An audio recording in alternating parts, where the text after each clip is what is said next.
Welcome to Cooper Talk. I'm your host, Steve Cooper, and remember, I'm only as hip as my guest. Not to tell you something, people, today I am actually recording from Joanne's mom's house in Collingswood, New Jersey. And I'm going to tell you something. It is freaking cold, okay? In LA, I swear, I think I've worn shorts for the last 8 months. And yesterday, like an idiot, I see there's a great Philly pretzel place. I looked up 0.6 miles from Joanne's mom's house, and they had dollar pretzel dogs. So like an idiot, I go, I'm going to walk down, not thinking about the cold. I walk down. It's great. Wind is to my back. Sun is shining on me. I'm feeling wonderful. I get there.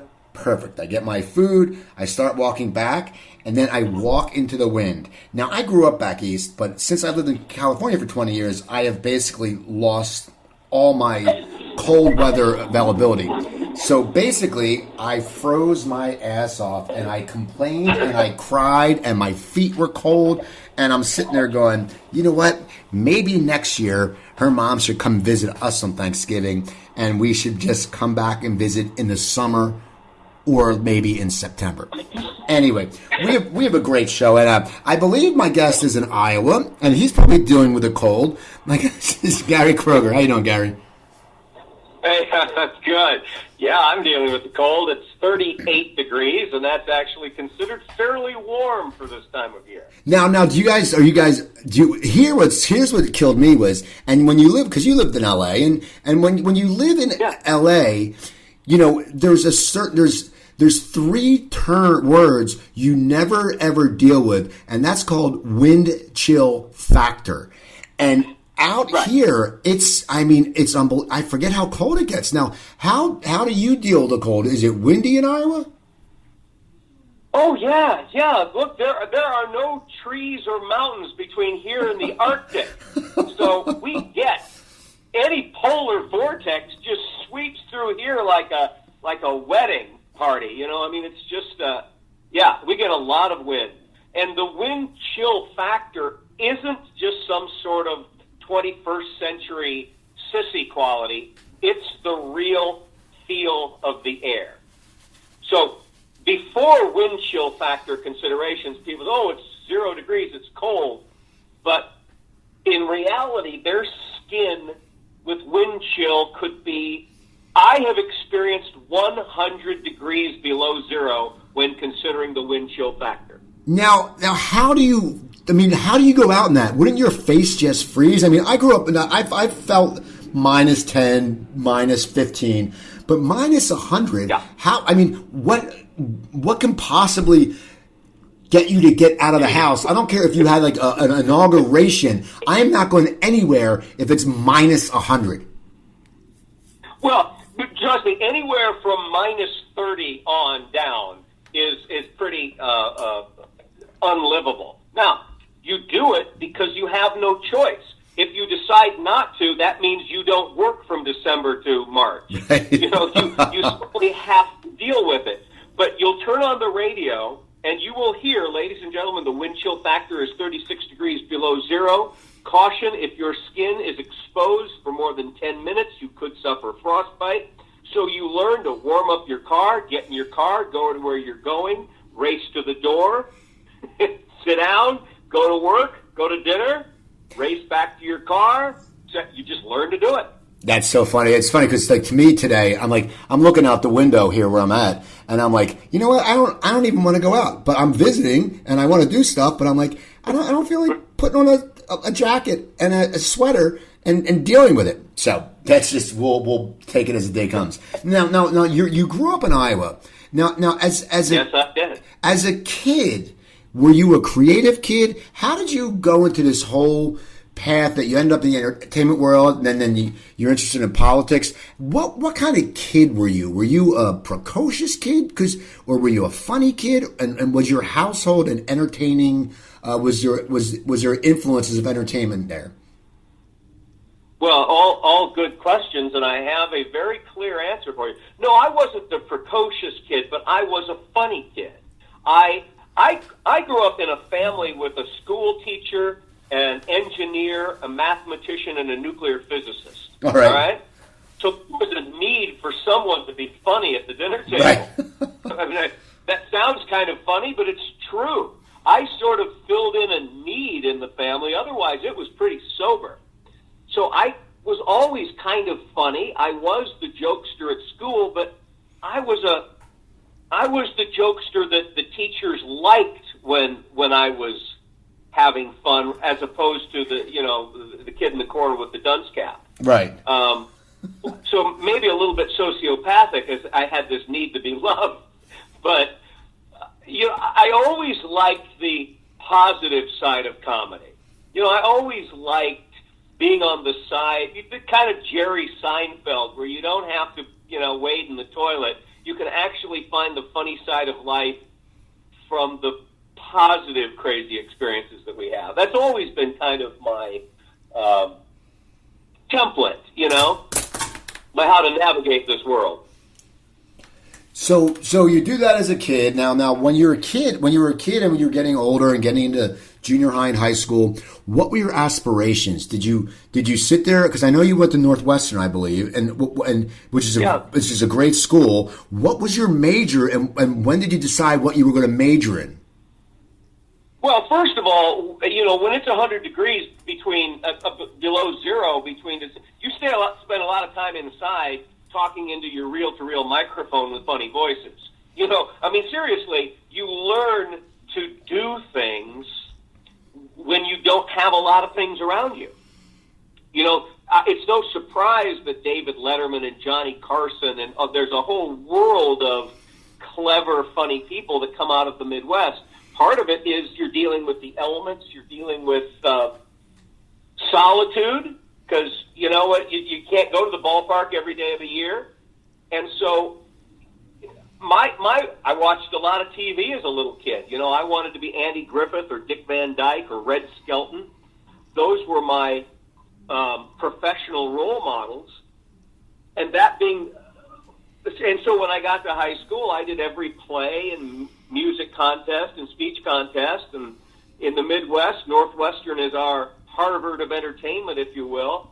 And so I found myself there. And it's a pretty straight line. When I was there, I run into Brad Hall, Julia Louis-Dreyfus, and others. We started a theater company. We were all relatively intelligent, and it sort of created this pathway. So they were also at Northwestern? Yeah, that's where I met everyone that became we became each other's instruments by which to carve out this career. Now, Julia, I would say, is probably the most successful of any of us, but her training ground was right there with me and her husband, Brad Hall, and Paul Barras, and others. So when you were getting this group together and, you were learning and you were getting, the support of each other, which is always good because you had a tight group, what were your guys, when you were at Northwestern, when you're putting, you're getting all this thing going on, what were your aspirations for when you graduated? Did you all talk about, okay, we're going to go to SNL, we're going to go to Second City, we're going to go to Hollywood? What steps what were you guys planning for your future? Because you were in a group, you were at a good school, a respected school, so you had some doors would probably open. What did you guys talk about, for when you got out of graduation? Honestly, what we talked about was getting an equity card, and we talked about maybe someday we can make a living at this. When you really enjoy it, and it's what you really do, of course you want to be successful, but we never sat around hoping that or thinking that this would... We didn't have a path like that. We loved the Beatles and we loved Monty Python. And so long as we were able to do what we loved doing, we wanted to see where it would go, but we didn't have the big grand prize at the end. I remember right before I got Saturday Night Live with Julia and with Brad and with Paul, I was hoping to get a local commercial for Steak and Shake so that I could pay a few bills. That was my goal. Was a Steak and Shake commercial. So you guys were just, as I said, you guys were in it for the art and the love of it, and if something benefited you, then you would just take that hey, you know what, this is great, but we have this, what we're doing, which we love also. Yeah, in the back of your mind, of course you want to be a company that's doing really clever, socially conscious, politically conscious material like Monty Python, And I'm sure that we entertained privately these fantasies. Maybe we'll be the American Monty Python, you know? But again, there wasn't a plan that was set out. All we wanted to do was to keep doing shows, keep making each other laugh, and the approval of audiences who would respond by saying, wow, that stuff was really clever. It was really intelligent. It was about something. That's what fed us. So you graduate, and then how is the process end up being on Saturday Night Live? I mean, you graduated, I believe, in 81 high school or college? Yeah. And now, and Saturday Night Live, you joined in 82, is that one? Right, exactly. So, again, there was no path. I had no aspiration whatsoever to be on Saturday Night Live. I thought that maybe I'd get to New York with my friends. We'd live together. We'd do theater. Maybe I'd be on Broadway, whatever. We were doing a comedy review of all of our sketch material that we'd accumulated over several years right next door to Second City. And literally, after one show, we were asked if we would go backstage. We were asked to meet Dick Ebersol and Bob Tischler, who produced at that time SNL. They literally said to us, could you be in New York in a week? So it was like winning the lottery. So you guys... There was no plan. You guys didn't even audition. It just happened. They just came and said, hey, guys, we like you. And there was 4 of you that they took, right? Yeah, Paul Barras came as a writer with the hope of being a featured performer.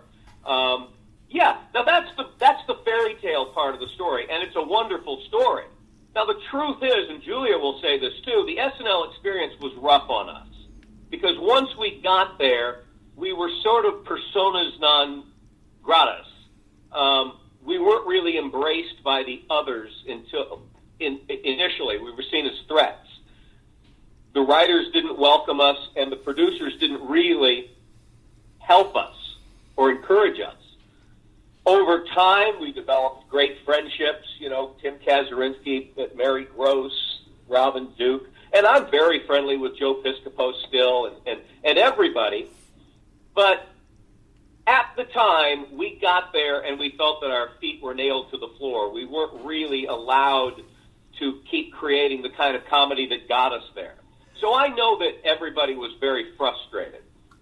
Well, what is it like, though, when you think, okay, you're just out of college, you were just a while ago, as you said, hoping you get a Steak and Shake commercial, and then all of a sudden you're whisked away, as you said, in somewhat of a fairy tale, to New York in a week. I mean, how do you even get your mind around that? Because it's SNL, you're going to New York, your kids, I mean, most of us, when we're at that age, we're getting out of college, we're looking for a job. I mean, I personally sold fax machines my first job out of college when fax machines were big and you could make money, which was like for 6 months. But where was your mind at? What was your mind frame? I mean, were you intimidated also? Were you excited? I mean, there had to be a mix of... I was extremely intimidated. I was in awe of it all. Here I'm basically, and I still am, this kid from Iowa, and I didn't have the teeth, I didn't have the claws, I didn't have the confidence that was necessary to be on network television every week. So I became a little more observational, but as frustrating as that could be, I would still walk around New York saying, well, how bad are things really? I'm getting paid to live in New York, and I'm on TV every once in a while. That's not too bad. So that kept me buoyant enough, but at the same time, you're right. I never lived in New York. I never had to buy my own furniture. I never had to, take the subway to Rockefeller Center with 7 million people around me.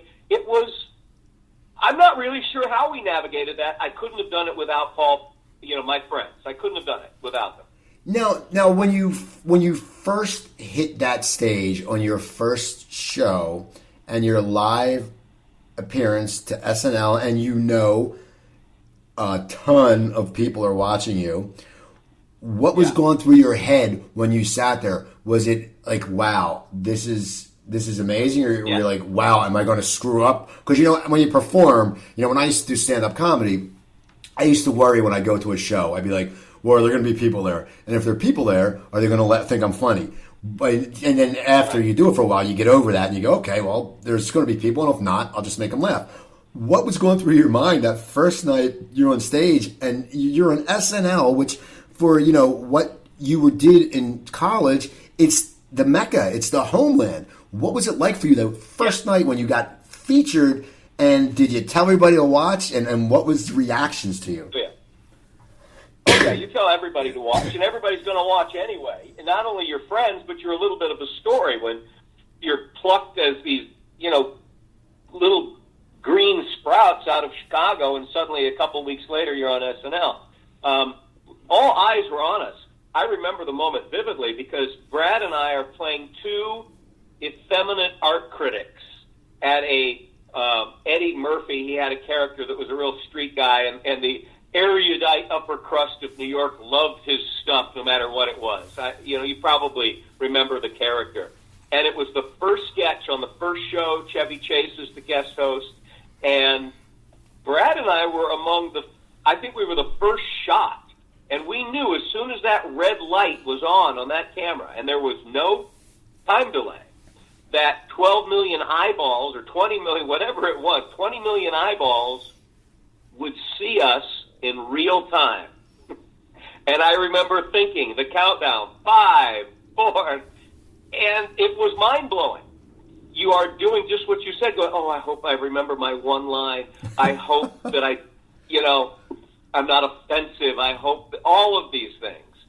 And then it's over, and you get a little more used to it. And even by the end of the show, you start to feel, after one show, hey, I'm a little bit of a pro now. Because once you overcome that, pass through that first membrane of, holy cow, it gets a lot easier. You realize, I survived. And so from then on, I never thought about the fact that people are watching me. Okay, so you were because it's probably like what a big league baseball player goes through, until he gets that first hit. He's probably going, I got to get this first hit. I just got to get the first hit. Right. So they give the ball to my mom, and I'm fine. And then after that, you're right. You probably just put it behind you because basically when you break it down, it comes down to it. It's your job. So once, it's like anything, your first day at work, if you're a teacher, you're probably terrified, like, oh, what if the kids are unruly? And once you get that first under your belt, you move on. So now, what was your progression in the show? Like you said, at first you weren't accepted. How long did it take for the other cast members to sit there and go, hey, you know what? These little sprouts, they're good eggs. We like them. How long did it take? Yeah. Well, it didn't take that long, although at the very beginning we were just introduced to the cast poorly, to the writers poorly. So there were two different camps. There was us and them in the very beginning. Those walls break down fairly quickly because you're in this crucible week after week after week together. So the friendships develop. However, the politics of it are what they are. You're going to write for Eddie Murphy and Joe Piscopo, and later on Billy Crystal, Marty Short, because they're the stars of the show. Writers want to get their material on. And writing a sketch for Eddie Murphy was like being a violinist with a Stradivarius. I mean, of course you're going to do that. So we were picking up table scraps just to be part of the show. I had developed a reputation that I'm proud of, that Kroger can do anything you throw at him, and he'll never make waves. He cooperates. He's not egotistical. And I appreciated that, persona. I appreciated that I was perceived that way. Now, at the same time, it's show business. The squeaky wheels generally do get the grease. So I wasn't that squeaky a wheel, and I didn't get a whole heck of a lot of grease. But those aren't sour grapes. That's just the way it was, and that's who I am, and that's how I navigated those waters. I look back today, and I'm very proud of the fact that I didn't have temper tantrums and hissy fits and get angry at people, et cetera, et cetera. Well, no, I might be bigger if I had. Right. I got to be me first. Yeah, but you might have also been blackballed because everyone said he complains too much. That's the. Yeah, there's yeah. always the different routes. Now, what do you think? Because I always do research on my guests, and they said you and Joy Louise played Donnie and Marie, and then you made out, and now with all like the political correctness and stuff like that, how do you think a sketch like that would be looked at now? Do you think for someone who was involved in SNL when you were in there, it was Eddie Murphy, they wrote some hard hitting stuff for him. It wasn't PC stuff. As a person who was involved in it and a person who's and you can look back on it and you see the state we are in now. Do you think the stuff back then would have flown now, or do you think it would have been shot down by like the network? A complicated question, and it's one that I think about, and I don't think that I've come up with an answer for it. We did some great satire on media, the shooting of Buckwheat, for example, and and we did this wonderful piece where Eddie Murphy went in whiteface and went on a bus to find out how white people treat other white people. I mean, this is heavy social commentary, right? Heavy. And it was a huge hit at the time, and it made its point. Could that be done now? Maybe not. Now, at the same time, you mentioned me and Julia, two siblings kissing as Donnie and Marie. Well, I just watched, SNL a couple of weeks ago with Donald Trump kissing Vladimir Putin. So certain things, yes. Certain things, no. At the time, I remember we always had a fight with the censors. If we wanted to say this and the censor said no, what we would do is put something even more extreme into the script, so then we would back up in a compromise to what we really wanted to do. Make sense? Right, oh yeah, because so you'd say something really outrageous, the censor said, no, well, how about this? Okay, well, that's what you wanted in the first place. So that was a way that we used to sort of manipulate the standards and practices. I'm sure they still do it that way. I've seen things on SNL in the last few years where I go, I don't think we could have done that. At the same time, I see stuff that we used to do, like what I was just saying, and I'm going, I don't think they could do that now. I think it's more of a commentary on the complex polarity of America and our changing values and perceptions and the contradictions more than it is comedy itself. Okay. And I think it will continue to change. And with this ushering in of this new climate in America, I don't know. Donald Trump has already tried to stop, imitations of him that are unflattering on SNL. Where's this going to go? I don't know. It is, it is really weird because, you always think of SNL. They always lampoon people. I know you yourself played Walter Mondale, I believe. Yeah, I did. So yeah, that's the thing. SNL has always lampooned presidents. I mean, look at when Darrell Hammond played Bill Clinton. They've always done it in a cartoonish manner. And the funny thing is when you say about him getting all pissed off about the unflattering nature.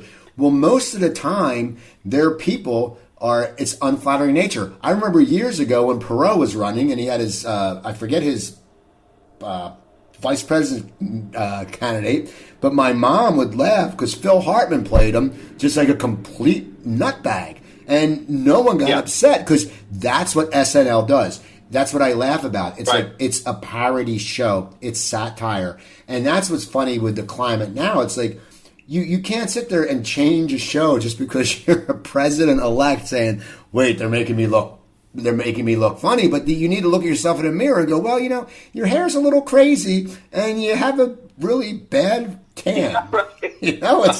It's like you're asking for it. It'd be like me walking down the street with a rabbit outfit and getting pissed off because someone said, what are you doing? Why are you dressed like a rabbit? Exactly. You're exactly right. But we have a new animal in the world. Well, it's been getting bigger and bigger over the past several decades, and that's that media is controlled by corporate interests that are ruled by money and sponsorships.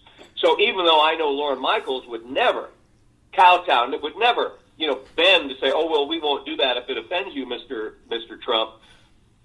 He has to answer to NBC and General Electric, who do listen to the influences. Now, I'm not predicting that SNL is going to cut back, but, our messaging is controlled by money. It is controlled by who's spending the dollars, who's doing the sponsorships.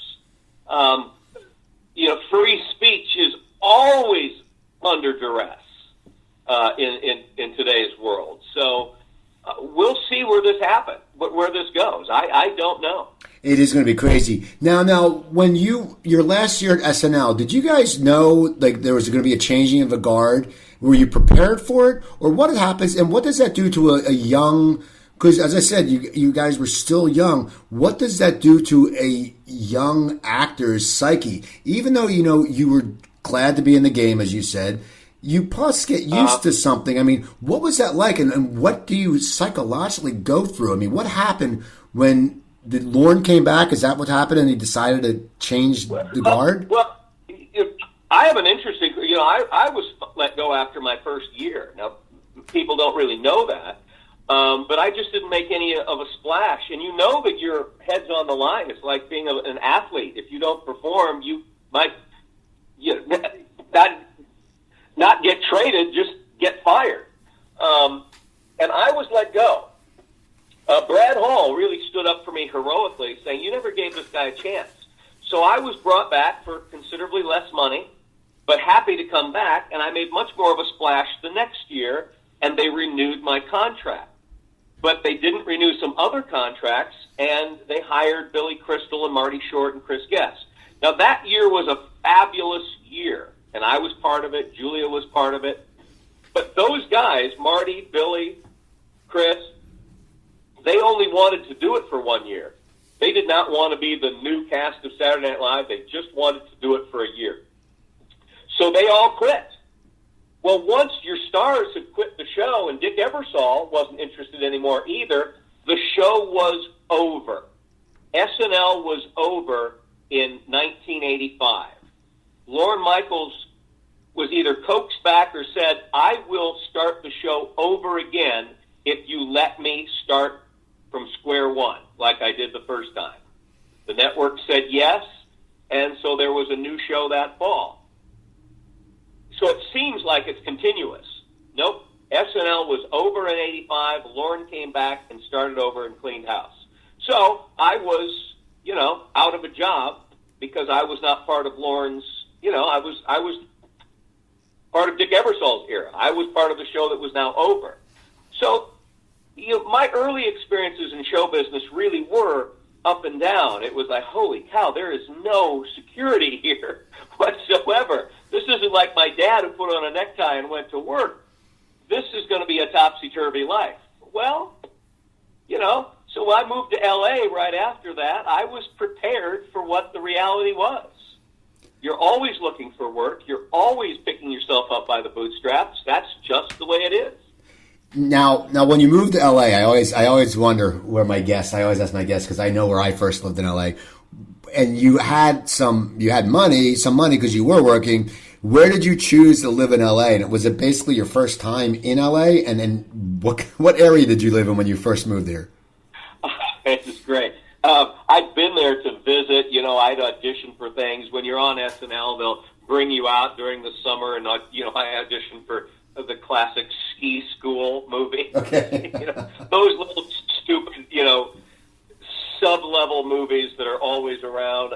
So I've been to L.A., but I moved to Beverly Hills adjacent. Okay. So those are those old, built in the 40s townhouses just east of the Beverly Center. And I thought was great, Beverly Hills adjacent. Not spending a whole lot of money, learning the lay of the land. Well, I realized it was nothing like Beverly Hills whatsoever, but at the same time, it's community of actors, artisans in the business. So wherever you land in LA, as you very well know, you're surrounded by other people just like you. Over time, I bought a house in Los Feliz. I bought a house in the Hollywood Hills. moved to the Valley. You know, I lived everywhere as I learned where I wanted to live or what I could afford. But I first landed east of the Beverly Center. That's so funny. That's like this. LA is like the only area that uses that word adjacent. Like you never see like in Philadelphia, Center City adjacent. You know, it's true. It's like Marina Del Rey adjacent, which is like Playa Vista. Right. You know, it's like Hollywood, or like I live in Burbank adjacent, which is like North Hollywood. Right. North Hollywood adjacent, Van Nuys adjacent, Panorama City. They just go down the whole list and they do adjacent. So when you landed in LA, did you get auditions and meetings and a new agent because you have been on SNL? Did that help you? Oh, yeah. I had an agent when I was on SNL, so I was with ICM from the very beginning. I got a manager from the very beginning. I had a development deal at CBS. I had everything that you hope to get, except a hit series out of one of those situations. You know, I had this. I got a pilot, went for half a season. No, you know, I had every advantage going in, but it's always a crapshoot. You know, it's always a crapshoot. If you have a development deal, there's no guarantee that it's going to lead to a good show. You get a show on the air, there's no guarantee that it's going to get picked up for the rest of the season or the next season. None at all. So that was my reality. I look back at my 20 years in L.A. as a working actor, and I was a producer, and I was a writer as well. I wore a game show host. I wore many different hats. My goal was, as it was when we started this conversation, I was talking about doing theater in Chicago, graduating from Northwestern. I just wanted to work. I wanted to pay the bills. I wanted to be able to do things, have a life, but more than anything, I just wanted to be a working person in the entertainment industry. And I was successful at that. You were successful, but did you ever get frustrated because, as you know, you did, as you said, you had the development deal, and I know so many actors I've talked to on my show who, you know, has said we've been in so many pilots. Like someone's like, I think I was in more pilots than Clooney. You know, and the thing that people don't understand is just getting that pilot is such an accomplishment where people would die. I mean, you know, people would die to sit there and go, even just I had a guest spot on a pilot. Did you ever start getting frustrated because you were getting the breaks? You knew you had talent, else you wouldn't get the breaks. Did you ever get frustrated that stuff, you know, even though you wanted to be that working actor, which you were, did you ever start getting frustrated that you, after a while, going, man, what the hell is this? Why can't just one of these shows take? Well, you know, I wasn't frustrated until about 20 years had gone by, because basically for me it was like this. You're right. Every job, and people don't understand this, you have to not only get through the first audition, the second audition, but then you go to the producers and then you go to the network. There are so many hurdles that you have to pass flawlessly to get the job. And I did several pilots. I did lots of guest spots. It was always a process of one audition, another audition, and usually another audition to get there. But here's the thing about, maybe it's me, maybe it's just my psyche, maybe it's because of my experience at SNL where I already knew how the treadmill worked. I looked at every single day as possibly winning the lottery. So in other words, if I went to an audition, I never felt like, oh my God, the odds are slim. Oh my God, I've already been through 3. I looked at it like, maybe today this is going to be the part that's a hit and I get it and it goes into series and all my dreams come true. And then when it didn't, the next audition would be, this just might be the one, it might go all the way, et cetera, et cetera, et cetera. I maintained that psyche for most of my career. At the end, I was married, I had a son, and all of a sudden it was Los Angeles that I didn't like. I didn't like the air, I didn't like the crowds, I didn't like the traffic, I didn't like the cost, and that's really why I got out 13 years ago. Now, when you were still in, what was it like when you started hosting game shows, and how did that come about? Because what people don't understand is, being a game show host, it's not an easy job. I mean, true, Alex Trebek has an easy job. He just likes to be pompous. I mean, he just sits there. He doesn't. I always bust his chops just because well, do you watch Jeopardy? Oh, yeah. Well, you know what I always notice, and Alex always has a tell. I would love to play poker with Alex Trebek because whenever the Daily Double is coming up, he takes a slight pause before it says a Daily Double. And I always sit there, I go, Alex, you just gave it away. But besides him, being a game show host is tough work because if I'm correct, you guys tape a few in a day. It's not like you just go. It's not like you go. Hey, well, Monday, Tuesday, Wednesday. How did you get approached to start doing game shows? And was it something that you were like, hey, you know what, this should be fun? And then I know you did the Newlywed Game, I believe, which that you're taking over a legendary show. Yeah. How did the whole game show host start? It was kind of interesting because, like I said, I just wanted to work. Of course, there are actors, and they're probably smart to be this way, who will say, I'll never do commercials because it'll put me in that category. I'll never do TV because it'll keep me from films. Now, that's not so true anymore, but at the time, Hollywood was pretty segmented that way. And the person like me that would say, sure, that wasn't the cool way to be. There's no question about that. But I'm a Midwestern kid. I just wanted to work. I did a series that was short-lived with George Hamilton, and he and I remained friends, when it was canceled. And one day, I ran into him, and he was doing a new daytime talk show with his ex-wife, Alana Stewart, the George and Alana Show. And I said, hey, George, I'd love to do something on that with you. Well, eventually I find myself writing, co-producing, and I was the on-camera announcer on the show.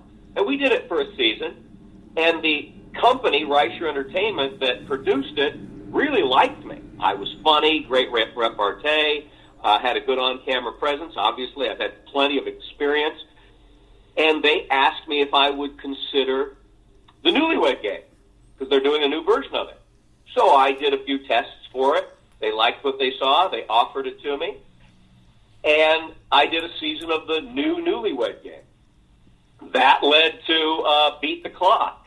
That led to, it just started to sort of steamroll at that point. But like you say, the job isn't just stand there, smile, and read the score. No. You've got to keep the show going. You've got to know what the game is. You've got to know what the answer is. You have to know what everybody answered. You have to know everybody's relationship. You have to know where we are on the clock. You have to know where the commercial break is. It's very complicated, and you have to make it all look very easy with a smile. But, again, at the end of the day, my job was, and I was handsomely paid, was to host a show and hand people cash and prizes. That doesn't suck. No. It's a very positive experience. But also, to your point, 5 shows in a day was a slow day. We usually did 7 shows in a day. Now, believe me, when that last show was over. And then you do that for 3 days in a row. So I was tired by a Wednesday night. So basically, the show, okay, say you do 5 to 7 shows a day. How long would the actual half-hour show take? I mean, what time would you get there in the morning? And would you have like a half an hour break between the shows? Yeah. I mean, how would your schedule go? Because it seems like it would just be fatiguing. You'd be fatigued. Yeah, it's just fatiguing, but you drink a lot of coffee. I would get up at 5 o'clock. First show would probably be 8. Every show is about an hour and a half with about a half hour in between to reset for the next one, get prepped for who the guests are. And that's how it went. And when, the end of the day came, and I don't even remember when the day would end, you're tired. You go right to bed, you wake up, leave for the studio at 5 o'clock in the morning, and do it again.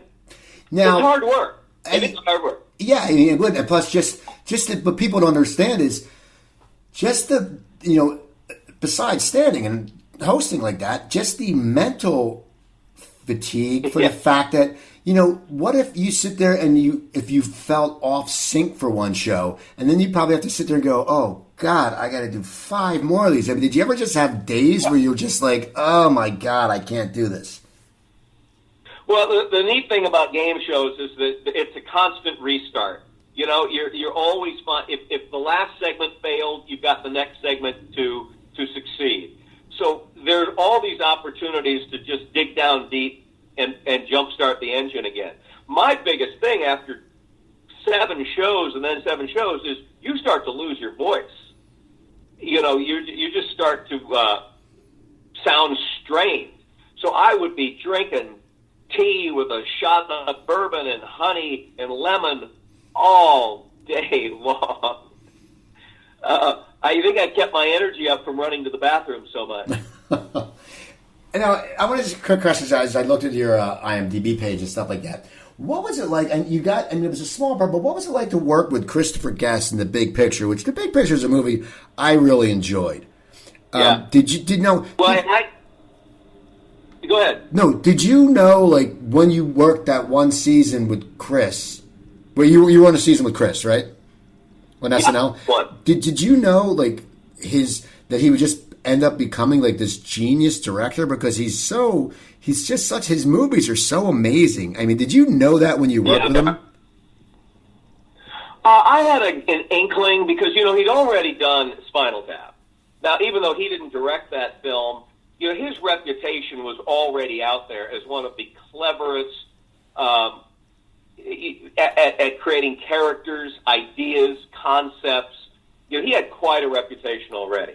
So it wasn't a huge surprise to me when he started making these movies.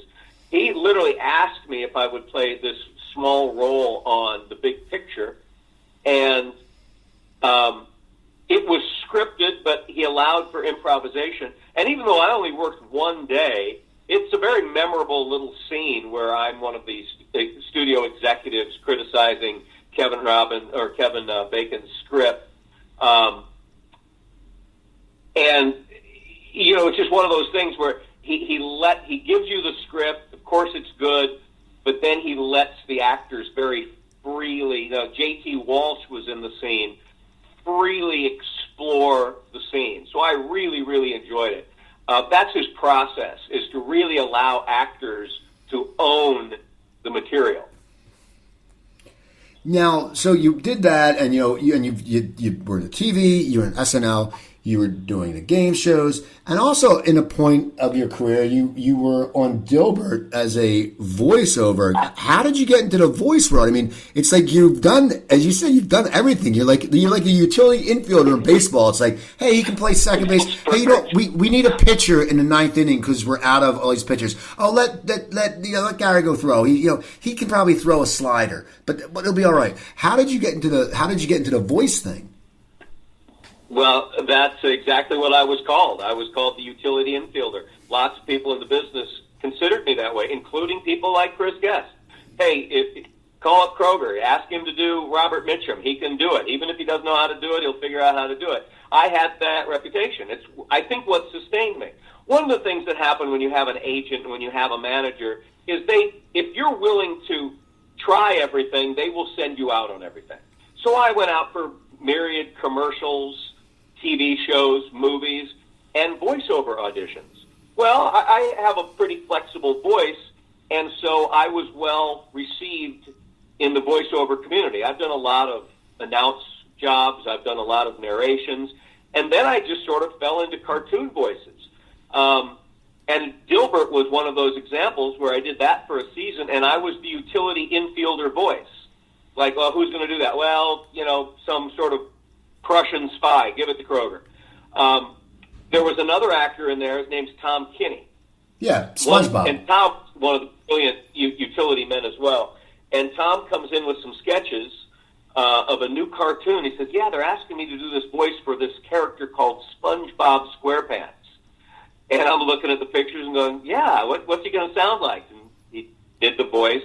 I said, wow, that might be really good. Maybe that'll go somewhere. Well, there you go. You never know. So now you... But okay. No, I was just going to say, it's just one of those things. I look back and I go, yeah, I did a lot of cartoon voices. I used to do Batman. Again, one of the henchmen du jour, would often be me. I had a very colorful career, and I look proudly back at that. Now, you're going along, and you're doing the game shows, and you said it was 13 years when you left.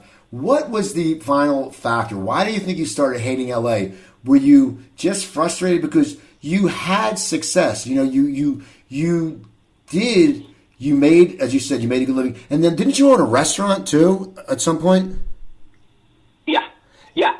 Well, I'm a relatively, I don't know if I want to say restless, but I just like to do different things. I like to be busy. I like to be working. I like to be traveling from here to there because I have something to do. One of my fantasies my whole life was to have a really great restaurant, and Italian probably. So when I had made enough money I was doing Beat the Clock in Florida. I was on a series called Hidden Hills on NBC, and I was flying back and forth. I thought, and I had a family. I thought, I want to create a legacy for this family, a business. I'm going to make this restaurant happen.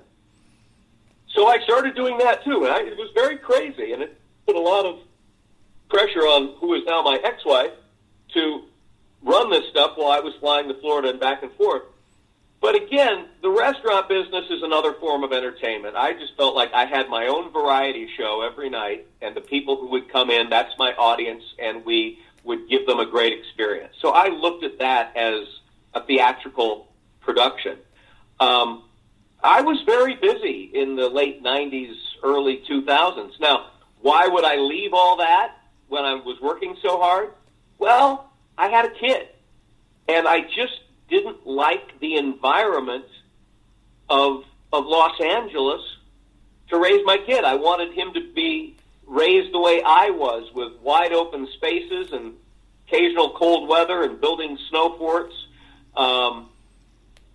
less status driven, and that became my identity. I was a dad, and that was the greatest role I could ever imagine, and I really didn't want to be searching for the next game show or the next series or all of these things. I felt very selfish doing that, and I thought if I can fashion a career in the Midwest that makes me happy and fulfilling, that's what I'll do, and that's what I did. Now, and it is, it's funny because you said about the raising the kids in LA. I know Gregory Harrison moved up to the coast of Oregon or Washington to raise his kids for the same reason. He didn't want his kids to be raised around the business. And, when you have success, people sit there and they, how it is, how people react when you have success. People are always out to get you, and then that trickles down to your kids. I mean, that's the bad part. People may be like, oh, well, become friends with that kid because his dad's this. What did your friends and your peers, I'm sure your good friends understood, but what did your peers and your agents and your managers say? Because you were working and your agents and managers were making money off you. So what was their reaction? Were they gung-ho about like, okay, you got to do what you want to do, Gary? Or were they like, well, maybe you should stay just a little longer? I mean, how did that whole thing happen? Well, there were those, and there still are those who are going, Kroger, how can you leave this and go to the Midwest? But most of my friends, and by most I mean 90% or more, including my manager, saw the sense in it. The business, and it's still that way now, because I talk to my actor friends and they're going, we don't know how we survive. It changed so dramatically. It became very hard to get work. Now, even though I was working, I had to look at a 20-plus year career and go, yeah, but I never did get the big shot, did I? I can continue like this, but it's diminishing returns now as I get older. I have to be realistic and go, yeah, but in 20 years I've worked, but it's been at this certain level, and the thrill, like I was saying, of every day, maybe this is the big one, started to wear thin after 20 years. And I thought, I'm still young enough, I still have enough synapse activity that I could start a new career and maybe go somewhere with that in an environment that wasn't about show business. And where I grew up was the perfect target for that. So when I left, my friend said, Kroger, we get it. My manager still is my friend, and she says, oh, don't ever come back here. It's even worse than it was. So you decide to move back to Iowa, and you got into the ad agency business? Yeah. Yeah, a company was growing here in advertising, and I just applied for a job, and they said, we know who you are. You're the guy that went off to do SNL. What do you want to do for us? I said, well, I don't know. I'll help you make commercials. Great. Gave me a job, and I've had this job for 13 years. How do like other, that's what just amazes me. Like, how did the other employees react when you first started? Because they're probably like, wait a second. Didn't that guy host the Newlywed Game? I mean, what was their reaction? Because you're as you know, in the Midwest terms, you're one of those Hollywood big shots is coming back. What was it? What was it like when you started working there? How did people react to you? Because most people don't know. Most people don't get to interact with people who've been on TV. That doesn't happen a lot. How was their reaction? Well, for the most part, and I'm still feeding off that reaction, I'm still given a certain amount of equity based on my past. But it's not like I walk around like I'm George Clooney in this town either. For the most part, people are thrilled that I have my own Wikipedia page. That means more to people under the age of 35 than anything I've ever done. It's like, wow, that guy that works over there, he's different. But for the most part, I'm another employee. The kind of work that I do here is a little different than most people, but I've just looked at it as another employee, which is great. The SNL Hollywood tag really didn't come into play until I ran for office. And then the opposition started painting me, oh, the Hollywood liberal now thinks that he can bring his Hollywood liberal ways to the Midwest. Never an issue until I ran for office. Now, what made you decide to run for office? Was it something? Your life is fascinating because you were a utility man in Hollywood, and now you're a 9-to-5er per se, and you decided. What made you decide to follow that route? Because that's so different from your past life. Yeah. Well, it is, and at the same time, there's a reason that we look now to Jon Stewart for political wisdom and inspiration. There's a reason that Al Franken is very, very good and very successful. In fact, there's a long history, obviously, of actors who have turned to politics. Because the business of acting is what? To look at life. It's to look at as critically as we can at the foibles, contradictions, hypocrisies, and things of life. Well, that's what a good politician should be doing as well. So the skill set lends itself very well. So the question is, why the interest to apply it that way? Well, I've always been socially conscious and politically conscious my whole life. Brad Hall, Julia Louis-Dreyfus, as they prove now with their philanthropic work, have always been politically minded. Our comedy in Chicago was socio-political commentary. So I've always been interested. So here, just to keep that interest alive, I wrote a column for the newspaper, a liberal perspective for the newspaper, and I became known as a political voice. And a couple of years ago, I was challenged by someone who said, Kroger, I think it's time for you to take your voice to Washington or at least Des Moines. And so for the last 2 years, I was running for one office or the other. I did lose the race for the State House 2 weeks ago, but my interest now is very much alive. I'm now looked at as a political figure here in the state of Iowa. I'm writing my column again. I wouldn't say that I fell into it, but it was sort of handed to me in a way, and I really, really, really enjoy this. I look at my responsibility in this community to be a reflection of my responsibility as a father. I want to show my boys that this is what people do when they're conscientious. This is what people do when they're civic-minded. This is the responsibility of adults to be engaged and to participate in this democracy. And so that's become my mission now, is to lead by example. Is to lead by example of being a citizen who does the work, who does the research, who goes deep, who is compassionate, who's educated in terms of what the issues are. And I don't know where it's going to go now, just like I didn't know where my showbiz career was going to go. It sort of took me in a direction, and I'm sort of sitting back to see where this is going to go now. That's so cool. We only have a few minutes left. I got to ask you one thing though, because you came from SNL with sketch and stuff like that. What was it like to see you yourself, not a character, you yourself, Gary Kroeger? What was it like to see yourself on one of those political commercials? Like, what is that like when you're sitting there watching TV? Because I saw so many, like in LA, some of the local commercials were so damn cheesy. I mean, did you ever did you ever look at them? Some of them just go, "Oh my God, just shut up!" And I mean, what's it like to see yourself in one of those political commercials?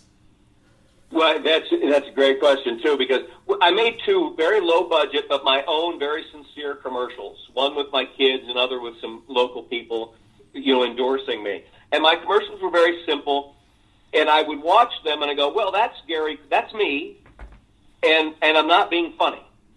And so it was very disconcerting in a way to see me not being the affable sort of guy that I am by nature, but being a very serious politician. But I could deal with that. What was really screwy was to see the attack ads, where Gary Kroeger, the Hollywood liberal, wants to socialize America, or whatever these commercials were, which were completely ridiculous. Those really upset me. But it was my son, my 17-year-old, who said, "Hey, Dad, I just saw an attack ad on you." And I said, "Yeah, son, I'm sorry about that." I said, "No, it means you're really in the game, Dad. They care enough to attack you." And I went, "Wow, that's a neat perspective, kid. I guess, yeah, you're right." That's awesome. Man, I want to thank you for coming on today, Gary. I'm glad we got to set this up. So now, do you tweet, or how can people get in touch with you? What's the way? Well, I'm an open book on Facebook. I'm at my 5,000 limit, but sometimes, when someone engages or writes me, I have no restrictions on who can, participate on Facebook. And I've got, Gary Has Issues site. And when somebody, when we get something going, I find somebody that became a friend, at the drugstore 4 years ago that doesn't participate with me anymore. I'll drop them to make room for somebody new. So all right. Well, there's always Facebook, but Gary Has Issues is my regular blog, and I put a couple of blog posts up a couple of weeks, www.garyhasissues.com. But that's a great way to communicate, to get involved with me, get involved in, what I'm saying, start a conversation. Well, that's awesome. And I sent you a friend request, so get rid of someone and add me. So anyway. There you go, man. See, people, so go. We'll do it. Go check out Gary's work. Follow him. Get involved. Listen, it's an inspirational story. He's worked, and it's great. So go send him a message on Facebook if you like him. Also, people, follow me on Twitter. I'm on Twitter. It's @CooperTalk. That's @CooperTalk. Go to my website, coopertalk.net. I have 570 episodes. I recently posted the legendary drummer Carmine Appice, talking about his wonderful career. And you can email me there at coopertalk.net. Words with Friends and Instagram are CooperTalk1. I will play with Words with Friends. Instagram, I put up a lot of promotion for my show and pictures of food because, as you know, my other website, StopTheSalt.com, when I had my heart problem a few years ago, got out of the hospital, I wrote a cookbook. It's 120 low-sodium recipes for one. No pictures to intimidate you. No long list of ingredients. You can get it at BarnesandNoble.com or Amazon.com, but get it at StopTheSalt.com because I make more money and I will sign it for you. So, people, you have a great Thanksgiving. Remember, follow me on Twitter at CooperTalk. Email me, Cooper@CooperTalk.net. I'm Steve Cooper. I'm only hip as my guest. Don't forget, eat your vegetables, drink your water, take your vitamins, Have a wonderful weekend, and I will talk to you next week.